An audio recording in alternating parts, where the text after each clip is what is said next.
नमस्कार दोस्तों, सुविधा कोचिंग में आपका स्वागत है। आज हम लोग एक नए टॉपिक के साथ आए हैं, हमारी अर्थव्यवस्था। ये क्लास 10th के मैट्रिक के परीक्षा पॉइंट ऑफ व्यू से बहुत ही इम्पोर्टेंट है। इसलिए अध्याय 1 का अर्थशास्त्र का पहला चैप्टर का ऑब्जेक्टिव हम लोग करने जा रहे हैं। भारत में योजना आयोग का गठन कब किया गया था? योजना आयोग का गठन किया गया था 15 मार्च 1950 को। ठीक है, कि आर्थिक व्यवस्था कैसा है? समाजवादी, पूंजीवादी, मिश्रित। तो ये मिश्रित अर्थव्यवस्था है भारत। इस क्षेत्र को तृतीय क्षेत्र कहेंगे, सेवा को तृतीय क्षेत्र कहेंगे।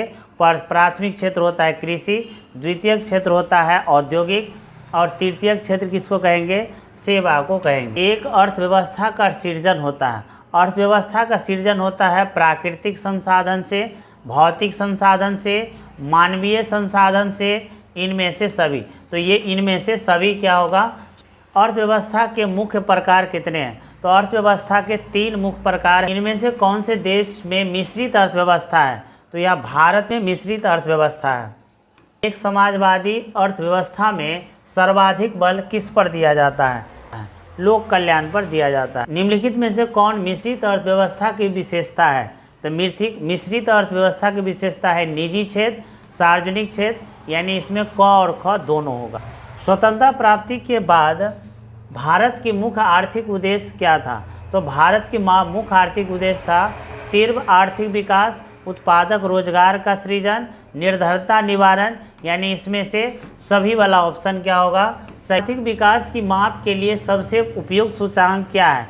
तो आर्थिक विकास की माप के लिए प्रति व्यक्ति आय एक सबसे उपयुक्त सूचकांक है। निम्नलिखित में से कौन सा देश में एक मिश्रित अर्थव्यवस्था है? तो भारत में क्या है? मिश्रित अर्थव्यवस्था। निम्नलिखित में से कौन सा देश विकसित अर्थव्यवस्था का उदाहरण है? तो विकसित अर्थव्यवस्था का उदाहरण अमेरिका है। इसे किसे पिछड़ा राज्य कहा जाता है? पिछड़ा राज्य बिहार को कहा जाता है। ठीक है, निम्नलिखित में से किस क्षेत्र को प्राथमिक क्षेत्र कहा जाता है? तो कृषि को प्राथमिक क्षेत्र कहा जाता है। कृषि को प्राथमिक क्षेत्र कहा जाता है। आर्थिक संरचना का एक मुख्य अंग क्या है? तो आर्थिक संरचना का एक मुख्य अंग है यातायात एवं संचार है।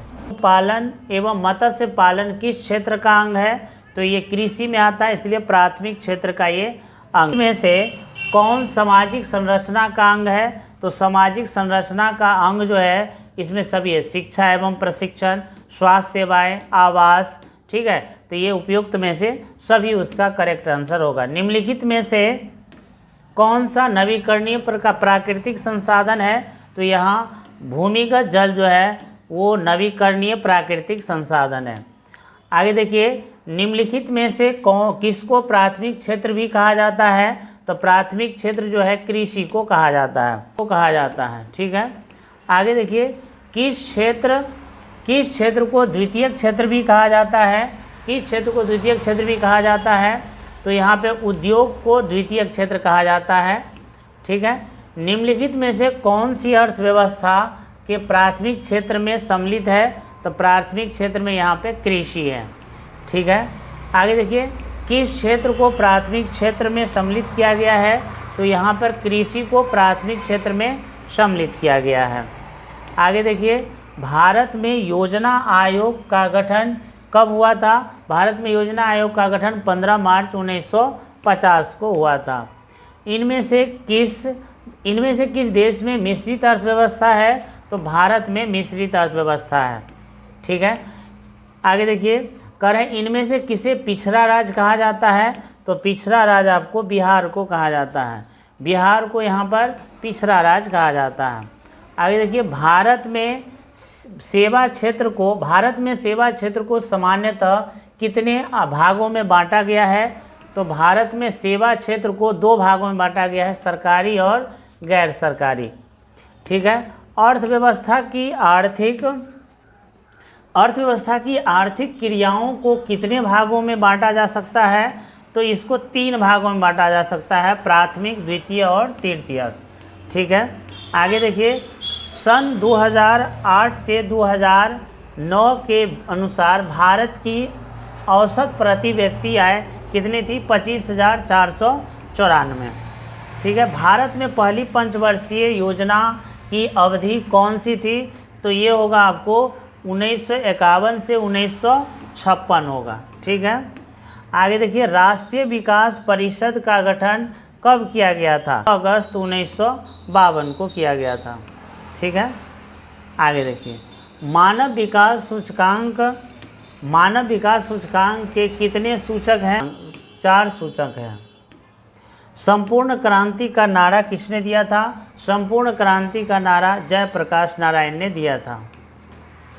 ठीक है, आगे देखिए, कह रहा है कि मनरेगा के अंतर्गत ग्रामीण मजदूरों को साल में कम से कम कितने दिनों के लिए रोजगार देने की व्यवस्था है? तो यहाँ 100 दिनों की रोजगार देने की व्यवस्था है। ठीक है, आगे देखिए, कह रहा है आर्थिक क्रियाओं का उद्देश्य होता है। आर्थिक क्रियाओं का उद्देश्य होता है जीविकोपार्जन से। ठीक है, आगे देखिए, भारत की आर्थिक व्यवस्था है मिश्रित। आगे देखिए, एक समाजवादी अर्थव्यवस्था में सर्वाधिक बल दिया जाता है किस पर? तो ये सर्वाधिक बल दिया जाता है लोक कल्याण पर दिया जाता है।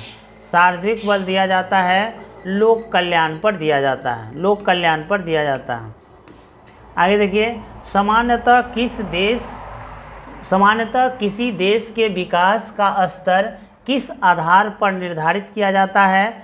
तो यहाँ पर क्या होगा, किस देश पर? तो यहाँ होगा प्रति व्यक्ति है, साक्षरता दर, स्वास्थ्य की स्थिति, इनमें से सभी होगा, इनमें से सही वाला करेक्ट होगा। ठीक है, आगे देखिए, भारत के पड़ोसी देशों में किस देश की प्रति व्यक्ति आय सबसे अधिक है? तो सबसे अधिक आपको श्रीलंका की है। ठीक है, आगे देखिए, जिस देश की राष्ट्रीय आय अधिक होती है उस देश को कहते हैं विकसित देश कहते हैं उसको। ठीक है, आगे देखिए, कह रहा है कि निम्नलिखित में कौन सा देश विकसित अर्थव्यवस्था का एक उदाहरण है? तो यहाँ पर अमेरिका जो है विकसित अर्थव्यवस्था का एक उदाहरण है। आगे देखिए, किस अर्थव्यवस्था में उत्पादन के साधनों पर किसी व्यक्ति या निजी संस्था का अधिकार होता है? तो ये होता है आपको पूंजीवादी अर्थव्यवस्था में, पूंजीवादी अर्थव्यवस्था में। ठीक है, आगे देखिए, अर्थशास्त्र में गरीबी की माप के एक काल्पनिक रेखा है जिसे क्या कहते हैं? जिसे BPL कहते हैं, बिलो पॉवर्टी लाइन। आगे देखिए, कह रहा है कि बिहार के विकास के बिना भारत का विकास संभव नहीं है। किसने कहा था? तो ये APJ अब्दुल साहब ने कहे थे।